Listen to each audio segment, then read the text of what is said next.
ಚಿಂತೆ ಎಷ್ಟು ಚಿಕ್ಕದಾದ ಎರಡಕ್ಷರದ ಶಬ್ದವಾಗಿದೆ.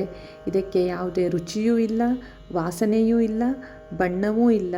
ಆದರೂ ವ್ಯಕ್ತಿಯ ಸಂಪೂರ್ಣ ದೇಹವನ್ನು ಆವರಿಸಿಕೊಂಡಿರುತ್ತೆ.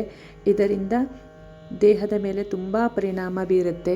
ಅತಿಯಾದ ಚಿಂತೆಯನ್ನು ಮಾಡೋದ್ರಿಂದ ರಕ್ತದೊತ್ತಡ ಆರಂಭ ಆಗುತ್ತೆ, ಕೆಲವರಿಗೆ ಹೃದಯಾಘಾತ ಆಗುತ್ತೆ, ಇನ್ನು ಕೆಲವರಿಗೆ ಖಿನ್ನತೆ ಉಂಟಾಗುತ್ತೆ.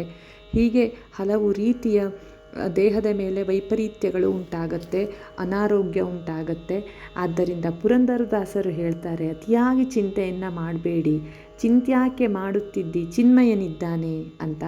ಹಾಗೆಯೇ ಡಾಕ್ಟರ್ ಜೋಸೆಫ್ ಅವರು ಕೂಡ ಹೇಳ್ತಾರೆ, ಚಿಂತೆಯನ್ನು ಅತಿಯಾಗಿ ಮಾಡಬೇಡಿ, ನೀನೇನನ್ನು ತಿನ್ನುವೆಯೋ ಅದರಿಂದ ಹೊಟ್ಟೆ ಹುಣ್ಣು ಆಗೋದಿಲ್ಲ, ನಿನ್ನನ್ನೇನು ತಿನ್ನುತ್ತಿದೆಯೋ ಅದರಿಂದ ಹೊಟ್ಟೆ ಹುಣ್ಣು ಆಗುತ್ತೆ ಅಥವಾ ಬರುತ್ತೆ ಅಂತ.